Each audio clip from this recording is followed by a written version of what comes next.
Shalom, selamat pagi, selamat hari Minggu untuk kita semua. Puji Tuhan, pada pagi hari ini atas anugerah Tuhan, kita boleh memasuki hari perhentian yang Tuhan sudah sediakan untuk kita. Kita mau mengucap syukur dan memuji Tuhan untuk kasih setia dan pemeliharaan Tuhan di dalam kehidupan kita.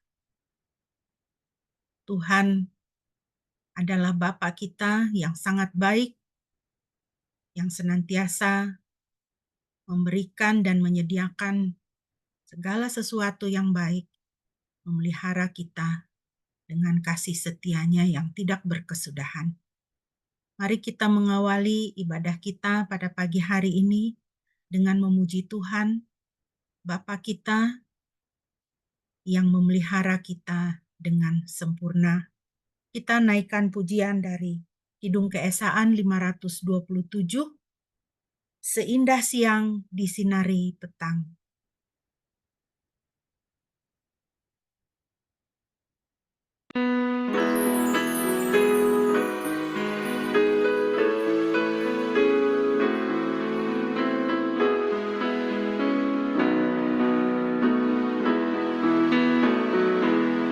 Seindah siang disinari terang, cara Tuhan mengasihiku.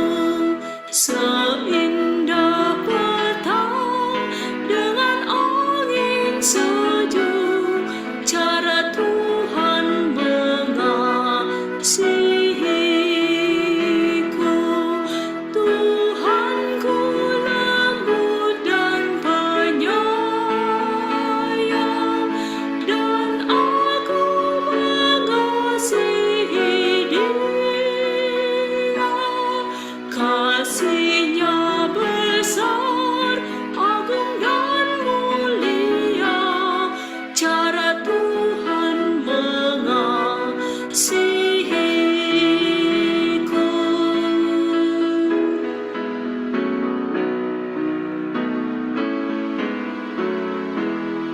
Sedalamnya laut, seluas angkasa, cara Tuhan mengasihiku. Seharum kembang yang tetap semerbak, cara Tuhan mengasihiku. Damai-Nya tetap besertaku, dan surgalah pengharapanku.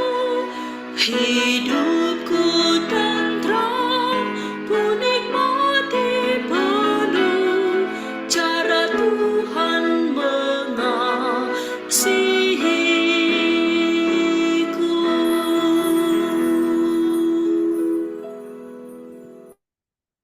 Dipersilakan Bapak Gembala untuk mentabiskan ibadah. Mari jemaat yang dikasihi oleh Tuhan, kita menambahkan ibadah kita pada pagi ini, sambil kita mengingat bahwa pertolongan kita adalah di dalam nama Yahweh, Tuhan Sang Bapa, Sang Anak, dan Roh Kudus. Turunlah kiranya damai sejahtera dari Yahweh, Bapa, Anak, dan Roh Kudus, menyertai tiap-tiap saudara, mulai saat ini, sampai Tuhan Yesus datang kembali. Haleluya.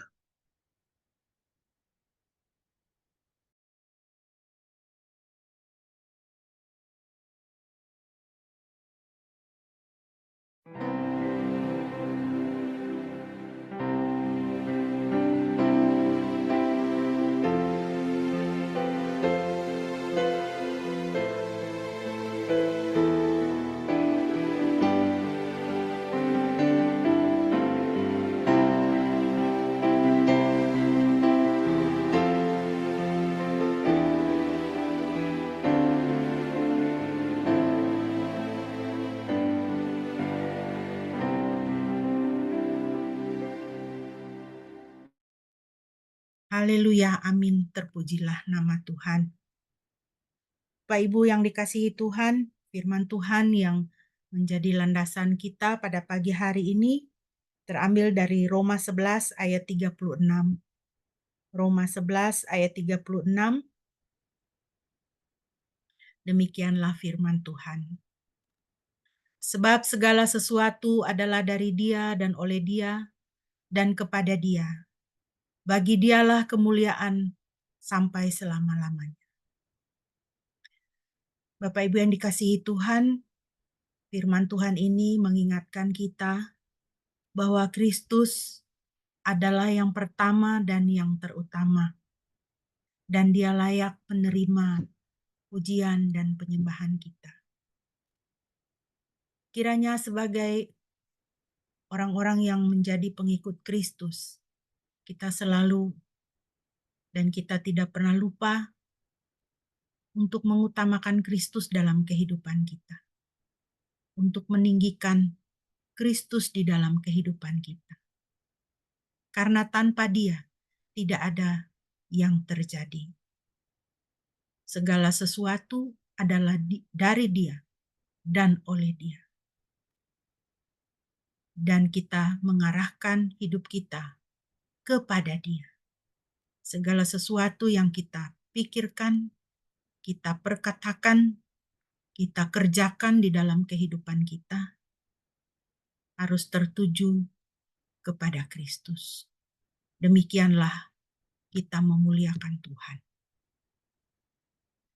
Mari kita memuji Tuhan bersama-sama dengan bermazmur dari Mazmur 111 ayat 1 sampai dengan ayat yang ke-6. Mazmur 111 ayat 1 sampai dengan ayat yang ke-6, dan minta kesediaan Shine untuk memimpin pembacaan kita memuji Tuhan bersama-sama, Mazmur 111 ayat 1 sampai dengan ayat 6.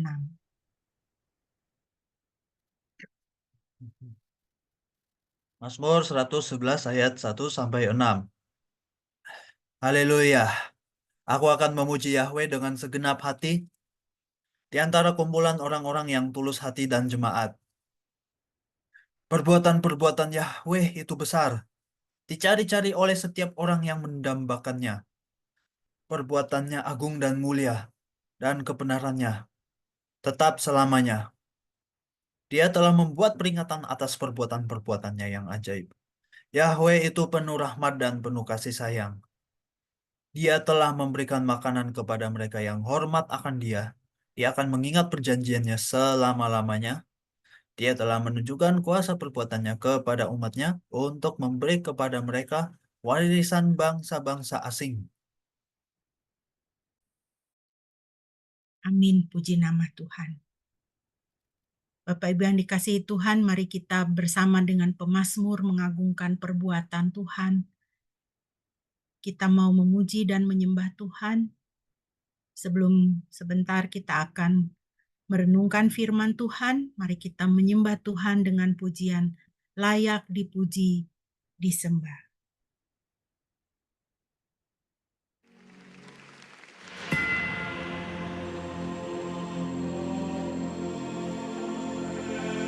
Name above all names, King of kings and Lord of lords.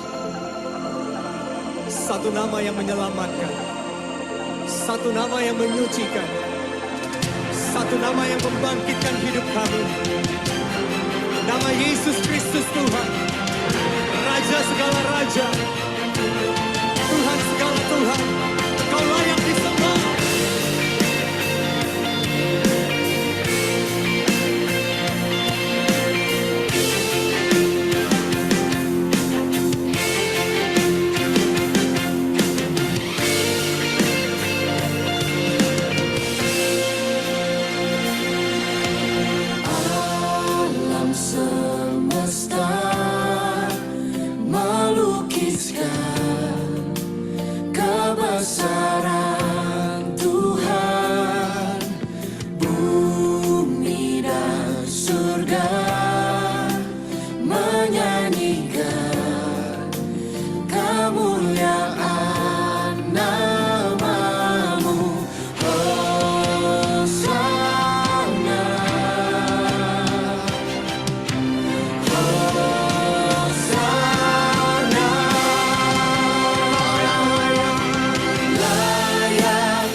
dipuji, disembah, Kaulah yang bertata, dulu, sekarang, dan selamanya. Raja atas segala raja, namamu besar dan mulia.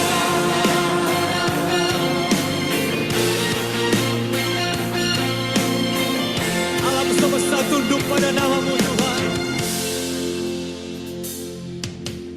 Alam semesta melukiskan kebesaran Bumi dan Tuhan. surga, Bumi dan surga menyanyikan kemuliaan katakan Hosana.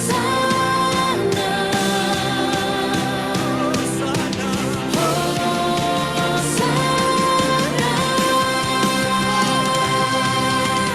layak dipuji, disembah, Kaulah yang bertata, dulu, sekarang, dan selamanya.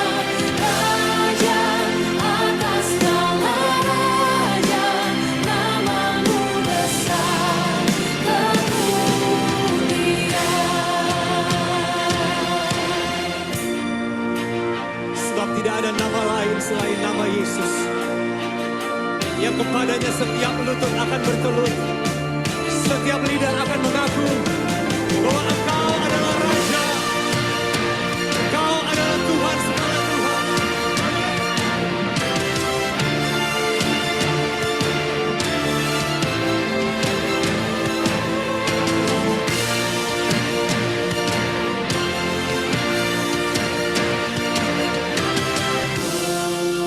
Hosana, Hosana, Hosana,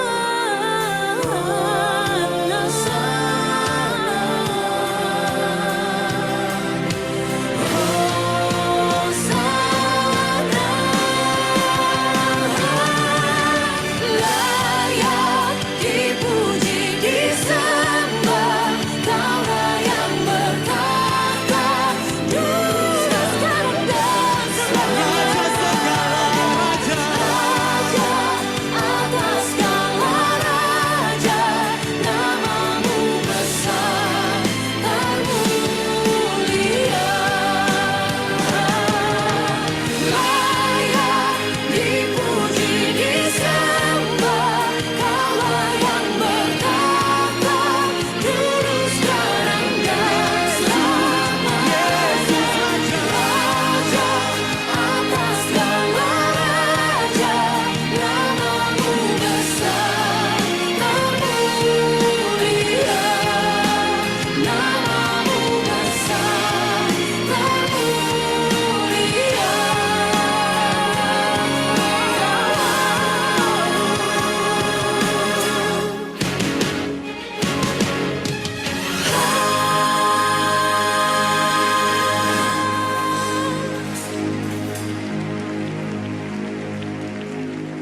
Sekali lagi saudara berikan tepuk tangan yang terdalam. Doa dan perenungan firman Tuhan akan disampaikan oleh hambanya. Mari kita berdoa sebelum kita membaca dan merenungkan firman Tuhan. Terima kasih Tuhan untuk pagi ini. Kami sekarang mau menyiapkan hati kami dan pikiran kami untuk kembali diisi dengan kebenaran firman-Mu. Berbicaralah kepada kami, buatlah kami mengerti firman-Mu, dan berikanlah kami kuasa untuk dapat melakukannya di dalam kehidupan kami sehari-hari. Kami menyerahkan waktu ini di dalam nama Tuhan kami berdoa. Amin. Shalom semua jemaat yang dikasihi oleh Tuhan. Pagi ini kita kembali akan meneruskan pembahasan dari Kisah Para Rasul. Dan pagi ini kita tiba pada pembacaan Kisah Rasul 5 ya, ayat 1 sampai dengan ayat yang ke-11. Kisah Rasul 5 ayat 1 sampai 11. Bisakah saya minta kesediaan Kora bisa membaca buat kita? Kisah Rasul 5 ayat 1 sampai 11. Ada seseorang yang lain bernama Ananias dan istrinya bernama Safira. Mereka menjual tanah miliknya. Dengan sepengetahuan istrinya, ia menahan sebagian hasil penjualannya, sedang sebagian yang lain dibawa dan diletakkannya di kaki para rasul. Petrus berkata, "Hai Ananias, mengapa hatimu dikuasai setan sehingga kau mendustai Roh Kudus dan menahan sebagian dari hasil penjualan tanah itu? Selama tanah itu tidak dijual, bukankah itu tetap milikmu? Dan setelah terjual, bukankah itu juga dalam wewenangmu? Apa yang mendorong hatimu melakukan hal itu? Engkau telah berdusta bukan terhadap manusia, melainkan terhadap Elohim." Ketika Ananias mendengar perkataan itu, ia terjatuh dan menghembuskan nafas terakhir. Semua orang yang mendengar hal ini sangat ketakutan. Maka datanglah orang-orang muda mengafaninya, lalu mereka membawa keluar dan menguburkannya.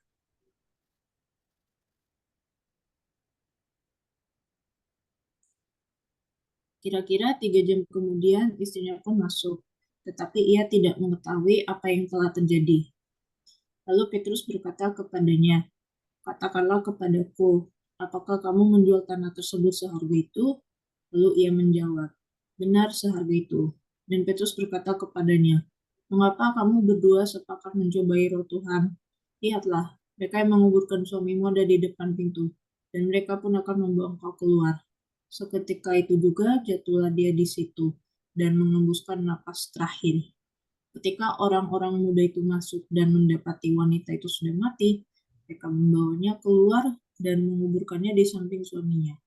Maka ketakutan yang besar terjadi atas seluruh jemaat dan atas semua orang yang mendengar hal itu. Terima kasih.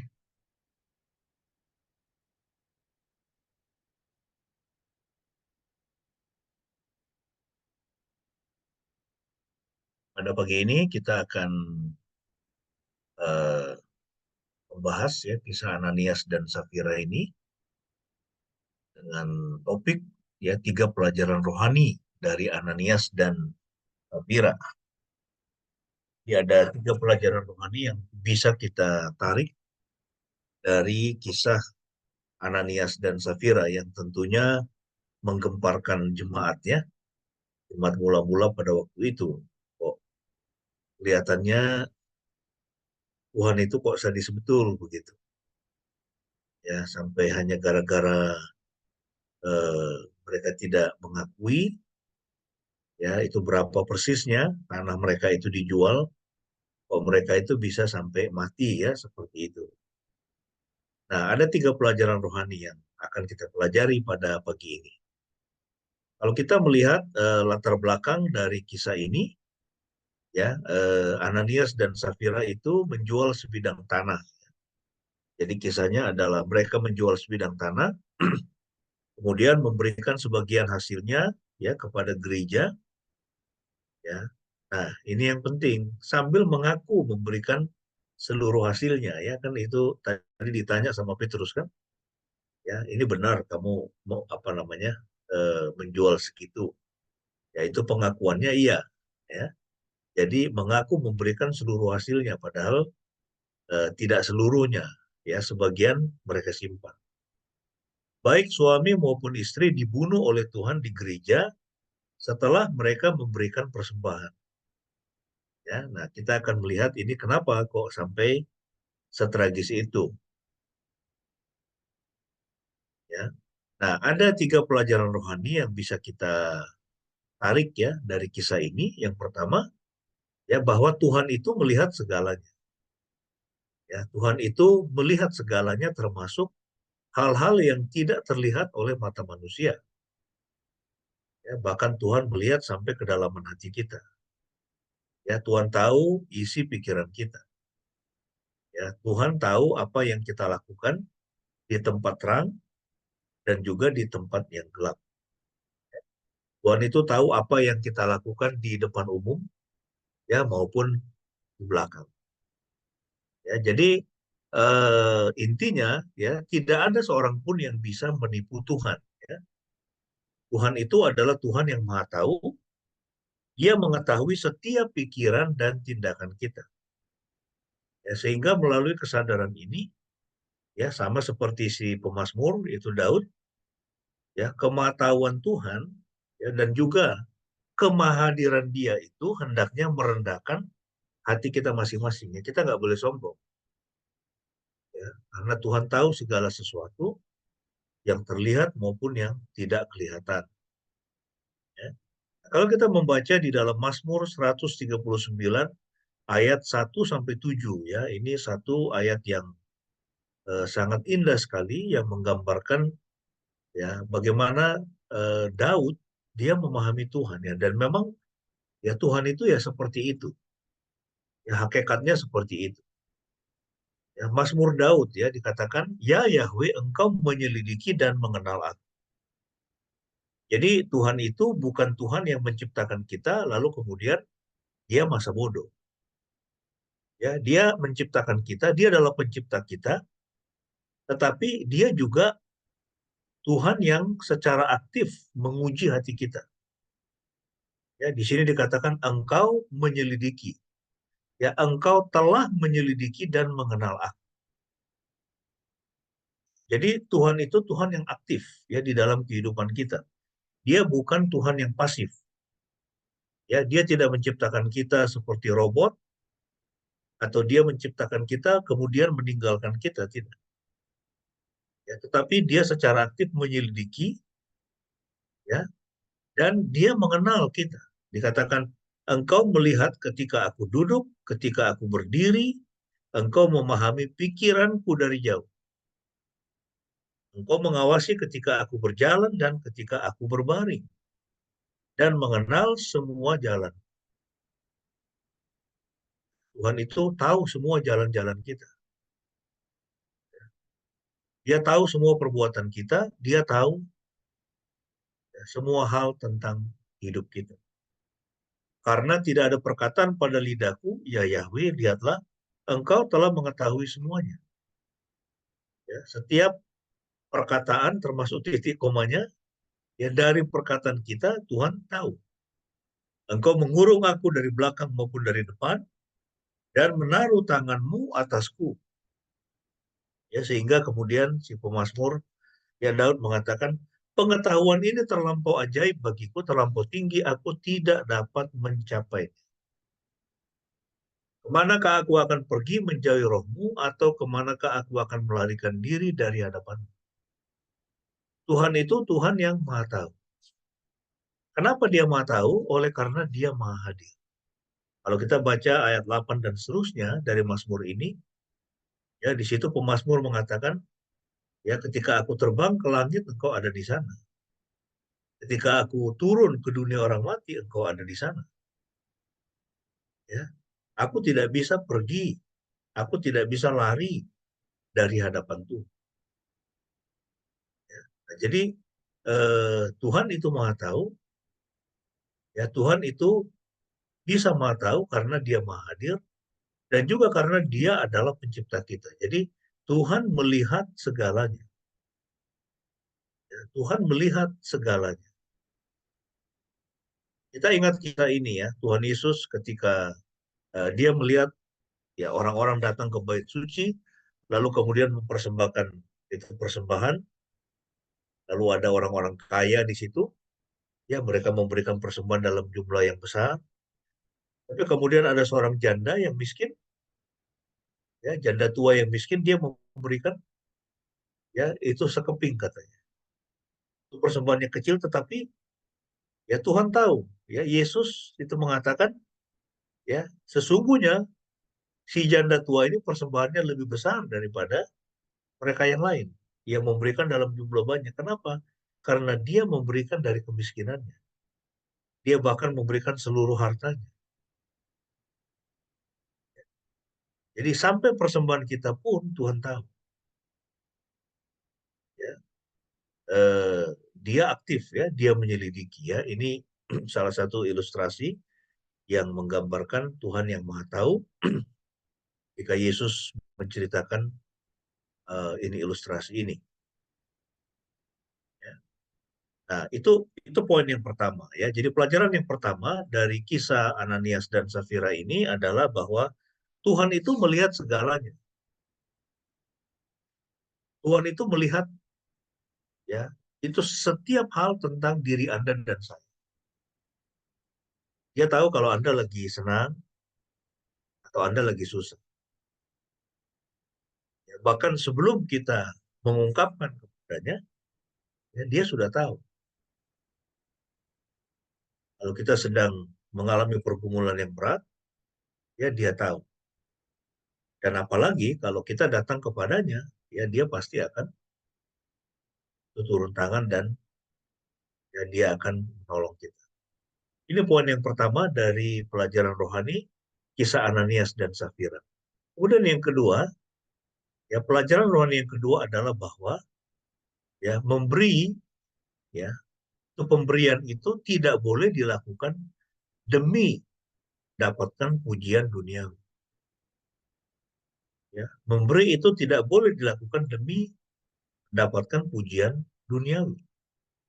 Ya, Ananias dan Safira, kalau kita baca di dalam teks tadi itu, ya, mereka bersikap seolah-olah mereka memberikan seluruh hasil penjualan. Ya kan, ketika ditanya oleh Petrus. Coba kita kembali kepada teks tadi, ya supaya kita bisa melihat lagi di dalam ayat yang ke-8, ya, ayat yang ke-7, kira-kira 3 jam ini setelah Ananias meninggal, kira-kira 3 jam kemudian istrinya pun masuk, tetapi ia tidak mengetahui apa yang telah terjadi. Lalu Petrus berkata kepadanya, katakanlah kepadaku, apakah kamu menjual tanah tersebut seharga itu? Lalu ia menjawab, benar, seharga itu. Ya, jadi itu pasti di bagian atas itu pun ya Ananias ya dia memberitahukan bahwa tanah itu dijual seharga itu.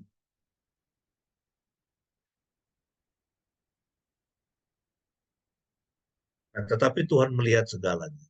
Nah, sekarang pertanyaannya, mengapa mereka melakukan itu? Ya, mereka mungkin menginginkan pengakuan, gitu, untuk mendapatkan pengakuan bahwa mereka memberikan, bahwa mereka begitu generous, ya, mereka begitu bermurah hati kepada gereja, ya, kepada umat Tuhan, ya, kepada jemaat Tuhan, ya. Nah, kita membaca di dalam bagian sebelumnya bahwa mereka itu saling membantu ya satu dengan yang lain, ya, semua milik bersama, milik pribadi menjadi milik bersama. Mereka mungkin menginginkan pengakuan yang diterima Barnabas, ya sebelumnya kan Barnabas itu dipuji begitu, ya atas ya hadiah atau pemberian yang serupa. Mereka mungkin telah menyaksikan pujian dan perhatian yang diperolehnya dan mendambakan perhatian yang sama. Jadi mengapa Ananias dan Safira ya mereka mengatakan bahwa mereka sudah menjual tanah, kemudian memberikan semuanya, padahal sebagian mereka simpan, ya, oleh karena mereka menginginkan pengakuan, ya, mereka ingin mendapatkan pujian. Nah, padahal itu sebetulnya, ya, Tuhan itu tidak memerintahkan mereka untuk memberikan semuanya, ya kan? Tidak ada kan perintah dari Tuhan bahwa kalau kita memberikan persembahan kepada Tuhan, kita harus mempersembahkan semuanya. Yang Tuhan perintahkan itu adalah persepuluhan, ya perpuluhan. Jadi Tuhan tidak memerintahkan mereka melakukan hal ini. Yang Tuhan perintahkan itu adalah berikan persepuluhan supaya ada makanan di rumahku, ya itu kita lihat di dalam Maleaki itu, ya di dalam Maleaki, dan juga sebelum-sebelumnya di dalam Taurat Musa, hukum Taurat juga kan. yaitu mengajarkan untuk memberikan persepuluhan, dan itu diperuntukkan kepada para imam, ya, kaum Lewi yang tidak mendapatkan tanah. Jadi Tuhan tidak memerintahkan umat Tuhan atau orang-orang Kristen, ya, untuk memberikan 100% ya dari apa yang mereka hasilkan kepada Tuhan, tidak. Ya, bahkan kalau kita lihat aturannya itu adalah 10%, dan Tuhan Yesus dia tidak pernah membatalkan hukum itu. Ya, nah tetapi mengapa kemudian mereka mengatakan bahwa semuanya mereka berikan? Ya, kelihatannya karena mereka menginginkan pengakuan yang diterima oleh Barnabas, ya, seperti yang diterima oleh Barnabas karena dia memberikan persembahan yang serupa. Dalam Matius 6, Yesus memperingatkan tentang kemurahan hati yang dimotivasi oleh pujian duniawi. Ya, ada orang yang memberi, ya, kelihatannya dia bermurah hati, tetapi motivasinya adalah untuk mendapatkan pujian duniawi. Ya, Tuhan Yesus katakan, jadi ketika kamu memberi kepada yang membutuhkan, ya, kepada orang yang membutuhkan, janganlah membunyikan trompet di hadapanmu. Ya, seperti yang dilakukan orang-orang munafik di sinagoga dan di jalan-jalan, agar mereka dipuji oleh orang lain. Ya, mereka memberi itu karena ingin mendapatkan pujian, ya, ingin mendapatkan pengakuan. Ya, kalau dalam konteks politik, ya kan, itu pemberian itu sesungguhnya adalah suap, ya, bribery, ya, memberikan orang-orang yang akan memilih supaya memilih dia, ya toh, supaya memilih anaknya, ya toh, atau calon yang dia usung misalnya. Ya, jadi pemberiannya itu nggak tulus gitu, ya. Tuhan tidak menyukai pemberian seperti ini. Mengapa? Karena pemberian untuk mendapatkan pengakuan itu didorong oleh rasa mencintai diri sendiri.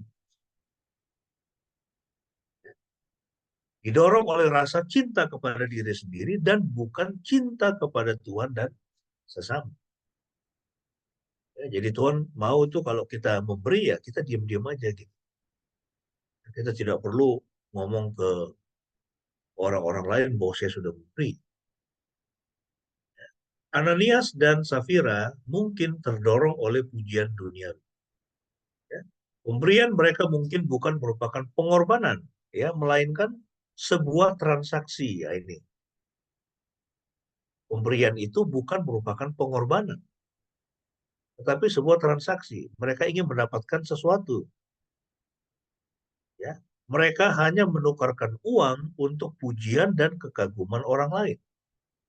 Ya, dan dari kisah inilah kita belajar bahwa pemberian Anda tidak boleh dilakukan demi pujian duniawi. Ya, itu saya tahu ada satu gereja besar di Indonesia, kalau mereka akan memilih pemimpin yang tertinggi, ya, wah itu calon itu apa? Dia akan, ya, dia melakukan bribery, ya, kepada anggota yang lain. Tadi kasih duit, ya, ada yang diajak ke Israel, ya, itu dia biayai, saudara. Jadi orang-orang yang punya pilih itu diajak ke Israel atau itu dikasih uang. Itu mengerikan. Ada gereja-gereja seperti itu saya tahu. Ya, nah, jadi ini bukan pengorbanan, ya, tetapi sebuah transaksi, ya, ingin mendapatkan keuntungan. Ya, itu pemimpin kita juga ada yang seperti itu. Ya, dia menggelontorkan bansos, ya, dia membangun proyek-proyek mercusuar, ya, supaya dia mendapatkan pujian. Ya, sehingga kemudian orang mengatakan, wah, ini tingkat kepuasannya tinggi. Ya, padahal di sisi yang lain kemudian dia memeras masyarakat.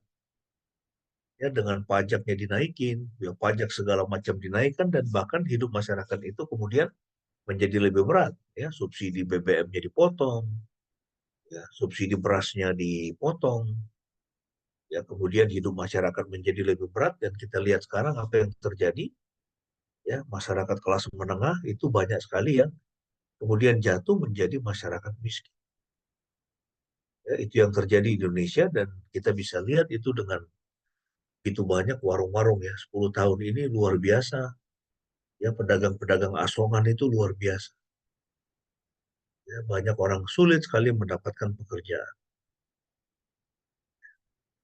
Saya sama istri, ya ini Ibu Pendeta, kami selalu ingatkan anak-anak supaya mereka ya benar-benar meningkatkan skill, ya meningkatkan kapasitas, ya belajar hal-hal yang baru.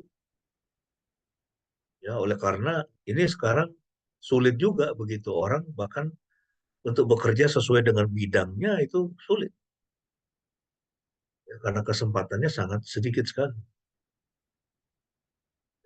Saya masih bekerja pada bidang saya, tetapi eh, saya bekerja itu sebagai apa namanya pembuat film, ya itu pembuat video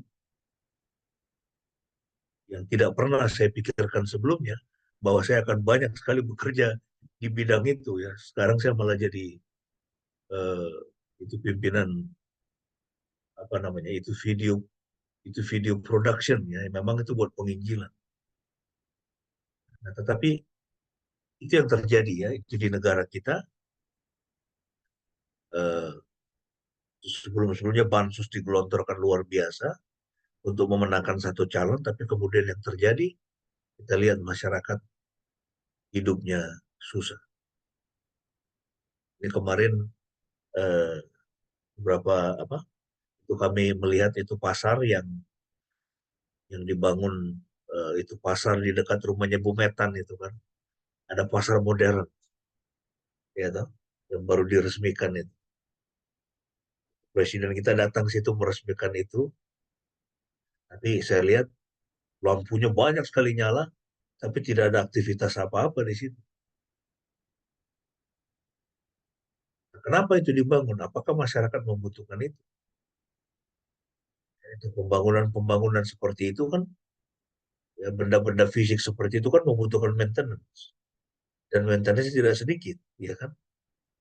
Kalau pasar-pasar tradisional di mana orang yang menjual biasanya mereka mungkin retribusinya mungkin sebulan hanya 500.000, tapi kemudian setelah dibangun modern mereka harus bayar retribusi ya itu per bulan misalnya 2-3 juta. Sekarang pertanyaannya apakah itu penghasilan mereka cukup ya, untuk bisa menutupi eh, itu ongkos sewa misalnya. Ya karena di mana-mana sekarang orang banyak ya bahkan menjadikan rumahnya menjadi apa warung, menjadi restoran, menjadi toko. Ya kan itu jauh lebih murah atau dia jual-jualan di pinggir jalan. Ini di komplek kami ini, waduh, ini baru keluar sedikit dari pos satpam ke kanan cuma 50 meter, nggak sampai 50 meter.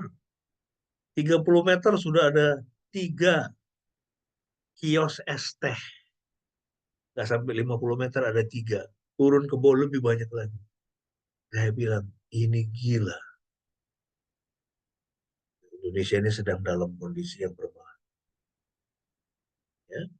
Nah, tetapi saat yang sama kita lihat apa yang dilakukan pimpinan kita, bangun kereta cepat, bangun IKN, bangun proyek-proyek mercusuar, tapi kemudian kita lihat banyak justru PHK terjadi secara luar biasa. Nah, mengapa itu dilakukan? Dan luar biasa ya bangunannya. Nah, tetapi apakah itu dilakukan secara tulus supaya masyarakat itu bisa berkembang ekonomi, lebih sejahtera atau dilakukan demi pencitraan? Ya demi mendapatkan pujian. Ya. Kalau proyek-proyek mercusuar itu kemudian menyebabkan begitu banyak BUMN yang bangkrut seperti sekarang, dan bahkan banyak sekali, ya ini PHK luar biasa.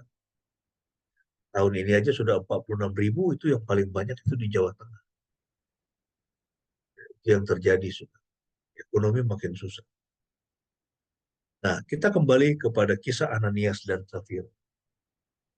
Kelihatannya mereka terdorong oleh ingin mendapatkan pujian duniawi ya, sehingga pemberian mereka itu tidak lagi merupakan pengorbanan, ya, tetapi sebuah transaksi.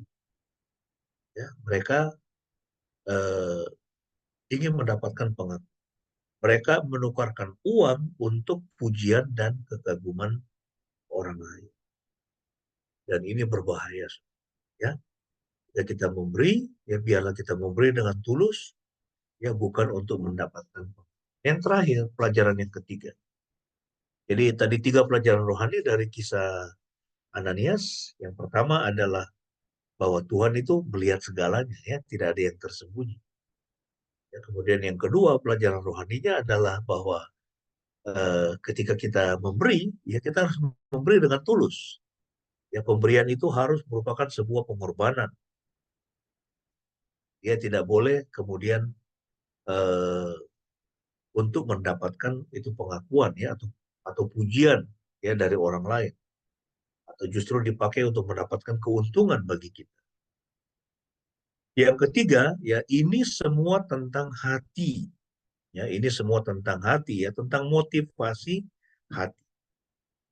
Ananias dan Safira tidak mati karena mereka mengambil sendiri sebagian hasil penjualan.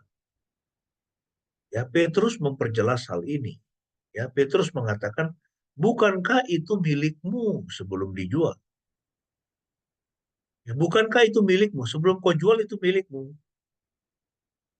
Ya, dan kau mengatakan, saya yakin, ya, dia Ananias Safira itu udah ngomong-ngomong pasti, ya, baik kepada para rasul maupun kepada jemaat lain, ini saya mau jual tanah saya dan saya akan berikan itu kepada gereja semuanya. Sehingga kemudian Petrus dia mengatakan kepada Ananias dan Safira, bukankah itu milikmu sebelum dijual? Dan setelah terjual, bukankah uangnya sudah engkau miliki? Ya, masalahnya bukan pada kepemilikan, ya, sebelum atau sesudah penjualan. Ananias dan Safira tidak diwajibkan, ya, kita garis bawahi kata, mereka tidak diwajibkan memberikan seluruh atau bahkan sebagian dari hasil penjualan. Ya, jadi masalahnya bukan pada kepemilikan sebelum atau sesudah penjualan. Ya, sehingga kita bisa menyimpulkan bahwa Tuhan tidak akan membunuh Anda jika Anda memutuskan untuk menjual rumah Anda dan memberikan sebagian besar atau sebagian dari hasilnya kepada gereja dan menyimpan sebagian untuk diri Anda sendiri. Ya, karena faktanya ketika kita melakukan itu bisa dianggap sebagai contoh kemurahan hati yang mau berkorban. Demikian pula Tuhan tidak membunuh orang-orang yang menyisihkan sebagian gajinya untuk membayar tagihan dan menabung untuk masa depan. Ya, Alkitab mengajarkan bahwa keputusan seperti itu juga adalah keputusan yang bijaksana. Ya, lalu mengapa mereka mati? Ya, kata-kata Petrus kepada pasangan itu memberitahu kita. Mengapa mereka mati? Petrus mengatakan kepada Ananias, engkau tidak hanya berdusta kepada manusia, tetapi juga kepada Elohim. Karena engkau memberikan itu kepada Tuhan. Engkau mengatakan engkau memberikan itu kepada Tuhan. Dan engkau mengatakan saya memberikan semuanya kepada Tuhan. Padahal sebetulnya bagian dia simpan. Hingga kemudian Petrus juga, ya, berkata kepada Safira, bagaimana mungkin engkau bersekongkol untuk menguji, ya, atau mendustai Roh Kudus? Jadi ini masalahnya karena mereka membohongi Tuhan, ya, mendustai Roh Tuhan. Dengan kata lain, mereka tidak percaya bahwa Tuhan itu Maha Tahu. Mereka berpikir mereka bisa menipu Tuhan. Tuhan itu nggak bisa ditipu. Amin, ya. Tuhan itu nggak bisa kita tipu. Ya, dalam dunia ini pemimpin manapun, dia memimpin apakah dia benar-benar memimpin untuk kesejahteraan masyarakat, dan dia tulus mau melakukannya, atau dia memimpin untuk dirinya, untuk kepentingan keluarganya, Tuhan itu tahu. Dan pada waktunya Tuhan akan menyatakan. Kita lihat itu kejadian di Bangladesh. Ya, itu Itu Perdana Menterinya itu Hasina. Dia sudah sekian lama. Dia itu adalah anak ya dari itu tokoh kemerdekaan Bangladesh ya, ketika Bangladesh memisahkan diri tahun 70 atau 71 itu dari Pakistan. Ya, Hasina, namanya Hasina. Tapi kemudian apa yang dia lakukan adalah dia pilih kasih, ya kan? Dia memberikan begitu banyak konsesi, yaitu pekerjaan kepada orang-orang, baik dari partainya, kemudian dari militer yang mendukung dia, demi terus mensupport kekuasaannya, tapi saat yang sama, rakyat banyak yang miskin, susah dapat pekerjaan, kemudian itu ditelantar. Hingga kemudian mereka protes dibungkam sedemikian keras sampai ratusan mati, rakyat marah, ya kan? Rakyat marah lalu yang terjadi apa? Berusuhan. Akhirnya itu Perdana Menteri harus lari ke India, rumah menteri-menteri semuanya dijarah, banyak anggota partainya yang dibunuh oleh rakyat. Nah, jadi ya sebetulnya berbahaya ya itu menjadi pemimpin, apalagi memimpin rakyat Indonesia, itu bukan pekerjaan yang mudah. Pada waktunya, kalau Tuhan sih pasti tahu. Bahkan sebelum kita melakukan sesuatu, Tuhan sudah tahu apa yang akan kita lakukan. Tuhan tahu kedalaman hati kita. Tapi banyak orang dalam dunia ini yang begitu gampang ditipu. Ya kan? Ya, banyak orang gampang ditipu. Makanya itu pinjol, judi online, ya itu laris manis luar biasa karena banyak orang gampang ditipu. Atau investasi bodong misalnya, wah itu luar biasa. Banyak sekali orang yang gampang sekali ditipu. Ya, itulah sebabnya kita mesti hati-hati. Ya, dalam pengelolaan keuangan juga kita mesti hati-hati. Ya, harus selalu berdoa kepada Tuhan. Tuhan, jauhkan hati saya dari serah. Ya, karena besok-besok bisa orang datang pada Anda kemudian menawarkan investasi. Ya, ini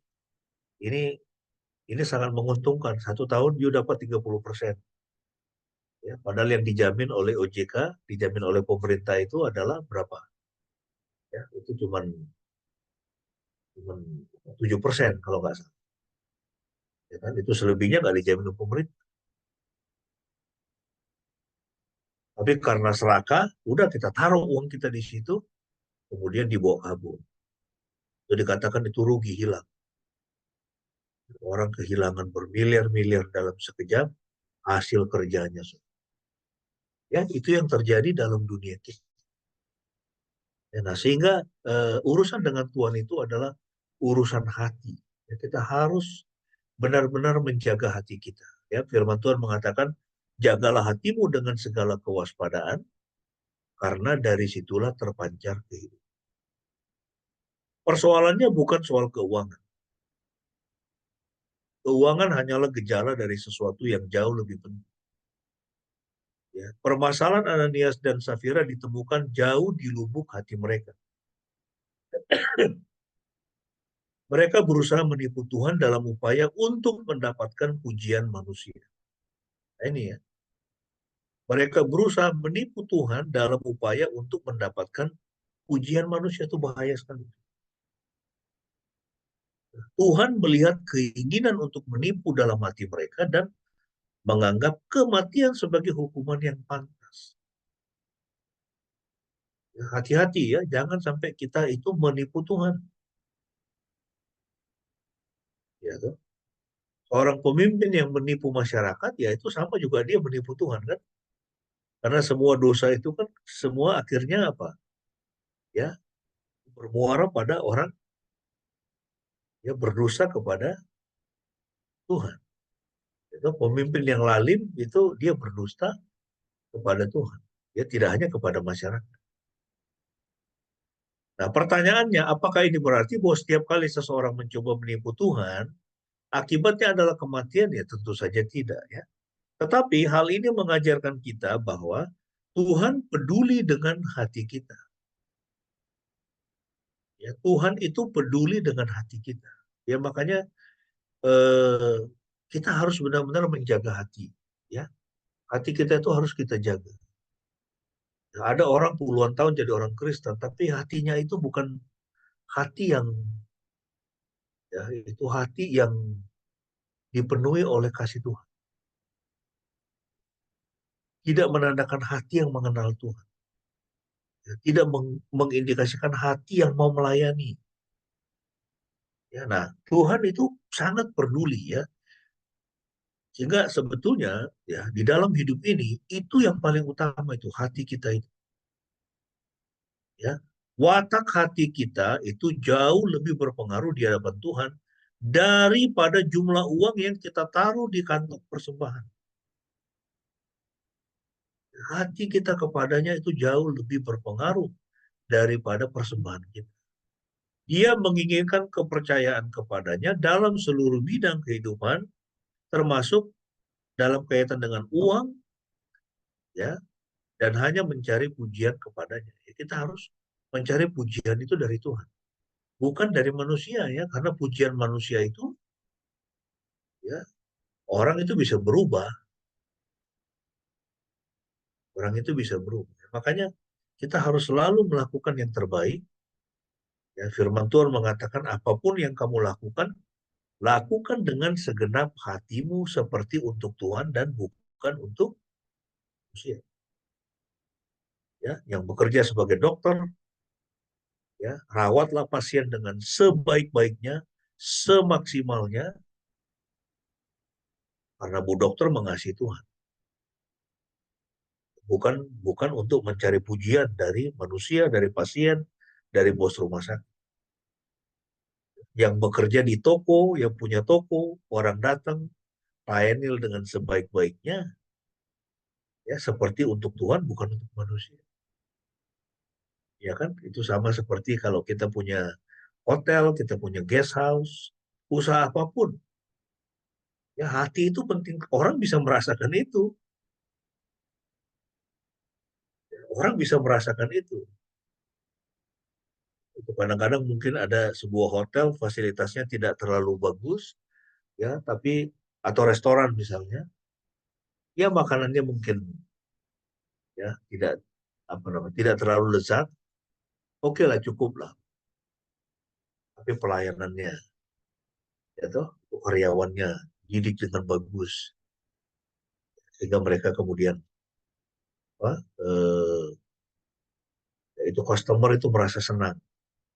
Itu coba Anda masuk misalnya BCA, Bank Sentral Asia, itu bagus banget kan, dia punya ini kan. Itu bank-bank biasanya kan, itu melatih para karyawan termasuk satpamnya yang menyambut tamu bagaimana. Kenapa? Ini orang datang ini bodoh ini. Ya, orang datang untuk, ya, orang dunia itu tahu. Ya. Nah, jadi kembali ke poin yang terakhir, ini semua tentang hati, ya. Jadi watak hati kita jauh lebih berpengaruh di hadapan Tuhan, ya, daripada jumlah uang yang ditaruh di kantong persembahan. Nah, sebagai kesimpulan, ada 3 kesimpulan. Yang pertama, kita menyadari bahwa kita tidak dapat menyembunyikan apapun dari Tuhan. Ya. Kita tidak bisa membodohi dia, kita tidak dapat membuat dia berpikir bahwa kita adalah seseorang yang bukan diri kita. Ya, kita harus mendekati dia dengan kejujuran yang tidak terkenal. Artinya kita harus jujur, ya, di hadapan Tuhan. Inilah Tuhan saya. Termasuk ketika Anda misalnya, ya, masih mencari pekerjaan dan kesulitan, ya, datang kepada Tuhan dengan Tuhan, ini saya pekerjaan, saya butuh pekerjaan. Jangan ini malah kemudian kita menyombongkan diri ke sana kemari. Wah, ini saya bisa lakukan ini adalah kehebatan saya. Kita harus datang dengan kerendahan, ya, karena Tuhan melihat segala sesuatu. Yang kedua, kemurahan hati harus didorong oleh keinginan untuk mendapatkan, ya, atau menerima pujian dari Tuhan dan bukan dari manusia.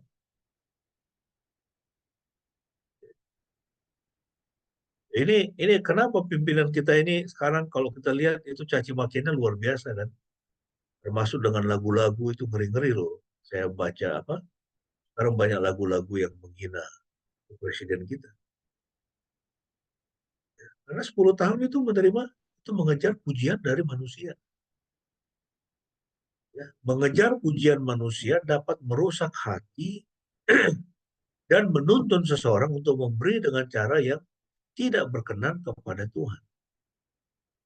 Mengejar pujian Tuhan akan membentuk hati agar semakin serupa dengan Kristus dan menyebabkan seseorang akan memberi persembahan dengan cara yang berkenan kepadanya. Kita memang harus memberi, ya. Itu tentu tidak hanya uang kita. Kita bisa memberi, itu memberikan pemikiran kita, memberikan waktu kita. Ya. Saya sebulan bisa 2 kali ke Gunung Kidul, saya memberikan pemikiran saya pada mitra-mitra di sana, jemaat-jemaat di desa-desa. Saya ajari mereka memfermentasi selinti. Dan hasilnya kelihatan. Hasilnya kelihatan. Itu tanamannya jadi bagus, lahannya jadi subur. Dan saya punya kerinduan bahwa itu tetangga-tetangganya semuanya bisa secara masif melakukan yang sama. Karena saya punya kerinduan Gunung Kidul itu untuk menjadi lumbung pakan. Ya. Wilayah yang katanya paling gersang. Wilayah yang kering kerontang kalau musim kemarau. Bisa dijadikan lumbung pakan, bisa. Dengan serintil kambing, dengan serintil sapi. Itu bisa dilakukan. Nah, tapi intinya ya kita bukan mengejar, ya itu bukan mengejar pujian manusia, enggak. Kita ingin memuliakan Tuhan ya supaya gereja-gereja di Gunung Kidul bisa menjadi berkat bagi ya itu warga-warga yang lain yang tidak mengenal Kristus. Jadi mengejar pujian dari Tuhan ya bukan dari manusia. Yang terakhir, kita harus menyadari bahwa Tuhan kita tidak menghendaki buku cek kita. Ya, Tuhan itu nggak butuh uang Anda. Ya, Dia ingin hati Anda. Ya kan? Dan di kekekalan kita tidak butuh apapun. Semua akan kita tinggalkan. Itulah sebabnya mengapa harta kita ini pun harus kita pakai untuk memuliakan Tuhan. Ya, Tuhan menginginkan hati kita. Tuhan tidak menyuruh kita memberi karena dia membutuhkan sumber daya. Dia adalah sumber dari segala sumber daya. Ya, dia memerintahkan kita untuk memberi karena kemurahan hati yang alkitabiah menunjukkan hati yang berbakti dan percaya kepadanya. Mengapa kita memberi? Mengapa Tuhan memerintahkan bangsa Israel untuk memberikan persepuluhan? Apa perlunya itu buat dia? Dia tidak butuh itu. Tetapi Tuhan memerintahkan bangsa Israel, ya umat Tuhan, memberikan perpuluhan, ya, karena Tuhan menguji. Tuhan sedang menguji hati mereka, apakah mereka percaya kepadanya. Kalau mereka percaya kepadanya, maka mereka akan memberi. Ya, jadi kita memberi bukan karena kewajiban, ya, namun sebagai kesempatan untuk menunjukkan iman kita kepadanya, kepercayaan kita kepadanya, bahwa kita percaya akan pemeliharaannya, ya, dan kita menjadi bagian dari misinya. Kita memberi karena kita percaya kepada Tuhan. Kayak Tuhan Yesus memberikan, ya semakin banyak memberi, kamu akan semakin banyak diberi. Ya, itu seperti apa itu katanya? Dimasukkan di dalam gantang di apa? Akan tumpah. Dan itu terbukti sudah. Ya, karena hidup kita adalah oleh karena kita percaya, bukan karena kita. Ya, ya biarlah kita menjadi anak-anak Tuhan yang waspada, tidak seperti Ananias dan Safira, dengan memperhatikan 3 poin. Ya, Tuhan melihat segala sesuatu. Tuhan melihat segala sesuatu. Kemudian kita memberi tidak boleh untuk mengejar pujian. Pujian dari manusia, tapi pujian dari Tuhan. Karena kita ingin memuliakan Tuhan, ya. Hidup kita harus kita pakai memuliakan Tuhan. Dan yang ketiga, ya, Tuhan sangat memperdulikan hati. Tuhan melihat hati, motivasi hati. Ya, kita ini bekerja ini buat apa? Ada orang itu jadi karyawan yang begitu-begitu terus. Tidak ada kemajuan. Kenapa? Dia tidak bekerja dengan hati. Ya, kita harus bekerja dengan hati. Saya berusaha setiap hari, saya bekerja dengan hati. Ya, saya memberikan hati saya memberikan hidup saya berusaha memberikan yang terbaik. Ada orang, itu karyawan misalnya, bahkan karyawan pabrik misalnya, bahkan curi-curi waktu untuk bisa itu mengkorupsi waktu bekerja. Tidak memberikan yang terbaik. Nanti juga hasilnya juga tidak terbaik. Jadi dalam setiap aspek kehidupan kita, berikanlah yang terbaik. Berikanlah seperti kepada Tuhan dan bukan hanya kepada. Kiranya firman ini memberkati kita semua dan memotivasi kita untuk menjadi anak-anak Tuhan yang lebih baik, ya, di masa yang akan datang. Amin. Saya serahkan Ibu Pendeta bisa menutup kita dalam doa syafaat. Baik, Bapak Ibu yang dikasihi Tuhan, mari kita bersatu hati, kita menghadap Tuhan di dalam doa. Bapa di surga, terima kasih Tuhan. Pada pagi hari ini kami bersama-sama boleh merenungkan kebenaran-kebenaran firman Tuhan. Kami mengucap syukur Tuhan mengingatkan kami kembali supaya kami mewaspadai kondisi hati kami, supaya kami tidak teralih daripada mengasihi Tuhan dan mengutamakan Tuhan dalam kehidupan kami. Bapa di surga, kami mohon Roh Kudus-Mu menjagai hati kami Tuhan, supaya kami tidak dikuasai oleh harta benda yang ada pada kami, apakah uang yang banyak atau uang yang sedikit yang hampir-hampir tidak ada, yang ngepas-ngepas di tengah situasi saat ini yang begitu sulit kami alami di dalam bangsa dan negara kami ini. Kami mohon Roh Kudus-Mu Tuhan boleh menguatkan kami, janganlah hati kami tertambat pada hal-hal itu. Tetapi dengan mata iman kami boleh melihat kepada kebaikan Tuhan dan percaya akan pemeliharaan Tuhan atas hidup kami. Seperti janji firman Tuhan, roti pun Tuhan berikan kepada kami ketika kami tidur.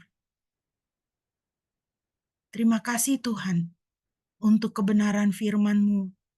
Terima kasih untuk karakter dan kepribadian Tuhan yang begitu indah, yang boleh kami kenal dan kami sembah, yang boleh kami miliki di dalam hidup kami oleh karena Kristus. Bapa, kami berdoa untuk bangsa dan negara kami, kiranya Tuhan menolong dan mengasihani kami. Ampunilah kami Tuhan sebagai bangsa apabila Tuhan boleh mendapati ada banyak kelalaian dan kegagalan kami untuk menyenangkan Tuhan, untuk hidup kudus dan benar di hadapan Tuhan. Ampunilah kami Bapa, kasihanilah kami. Tolonglah para pemimpin kami, supaya dapat memimpin bangsa ini sebagaimana yang Tuhan amanatkan kepada para pemimpin untuk mendatangkan damai sejahtera, keadilan, keamanan bagi seluruh rakyat Indonesia. Kiranya Tuhan memberkati gerejamu, supaya terus dapat menjadi terang dan garam di mana Tuhan menempatkan kami berada, dan menjadi pendoa syafaat bagi bangsa kami di hadapan Tuhan. Kiranya tangan kasih kemurahan Tuhan boleh ada atas bangsa dan negara kami. Kami menyerahkan setiap kami yang hadir dalam ibadah pada pagi hari ini. Kiranya Tuhan memberkati di dalam setiap tugas, peran, dan tanggung jawab dan posisi kami masing-masing, di dalam keluarga, di tengah masyarakat, di dalam pekerjaan yang Tuhan percayakan kepada kami. Berkatilah setiap kami ya Tuhan, dengan kesehatan, dengan sukacita, dengan kegembiraan untuk terus mengikuti Tuhan dengan setia. Apabila kami memiliki ada beban pergumulan, doa-doa kami di dalam hati yang kami panjatkan kepada Tuhan ya Bapa, kiranya dalam anugerah-Mu Tuhan Engkau boleh memberikan jawaban, solusi, kekuatan, pengharapan boleh semakin dikuatkan, pemulihan terjadi di dalam hidup kami, di tengah-tengah keluarga kami, di dalam rumah tangga kami, di dalam pekerjaan kami Tuhan. Pemulihan-pemulihan boleh terjadi untuk jemaat-Mu. Terima kasih Bapa, terpujilah nama-Mu. Di dalam nama Yesus yang telah mengajarkan kami berdoa demikian. Bapa kami yang ada di dalam surga, dikuduskanlah nama-Mu. Datanglah kerajaan-Mu, jadilah kehendak-Mu di bumi seperti di surga.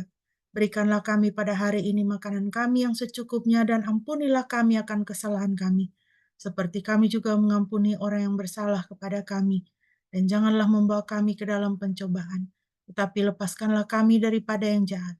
Karena Engkau-lah yang mempunyai kerajaan dan kuasa dan kemuliaan sampai selama-lamanya.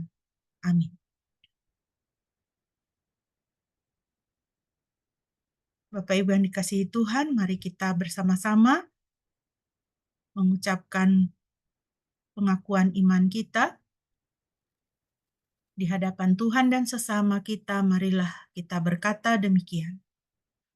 Aku percaya kepada Elohim, Bapa yang Maha Kuasa, Khalik langit dan bumi, dan kepada Yesus Kristus, anaknya yang tunggal Tuhan kita, yang dikandung dari Roh Kudus, lahir dari anak darah Maria, yang menderita sengsara di bawah pemerintahan Pontius Pilatus, disalibkan, mati, dan dikuburkan, turun ke dalam kerajaan maut.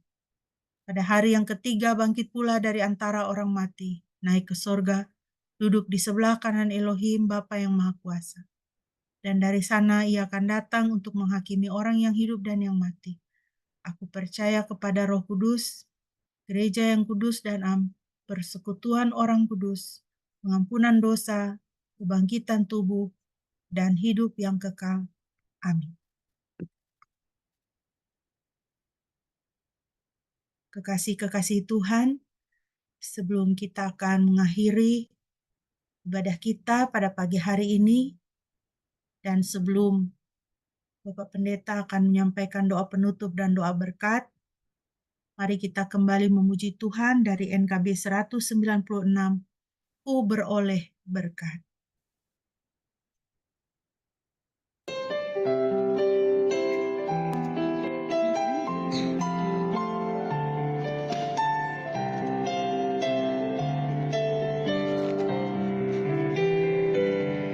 Ku beroleh berkat yang tak kunjung lenyap, yang tidak diberi dunia.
Mari jemaat yang dikasihi oleh Tuhan, kita akan mengakhiri ibadah kita sambil jemaat mengarahkan hati kepada Tuhan untuk menerima berkat. Kiranya Yahweh memberkati engkau dan memelihara engkau. Kiranya Yahweh membuat wajahnya bersinar atasmu dan memberi engkau anugerah. Kiranya Yahweh mengarahkan wajahnya kepadamu dan memberi engkau damai sejahtera. Pujilah Halik.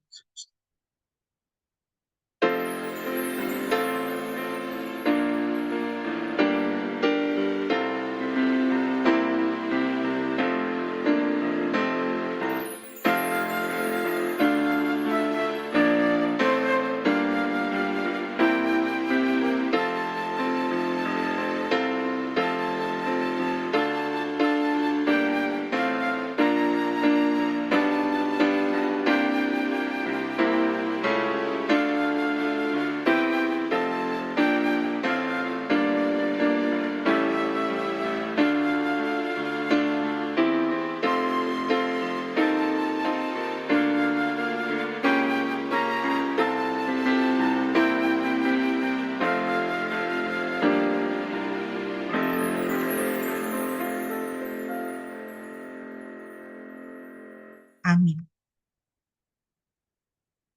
Mari kita bersaat teduh.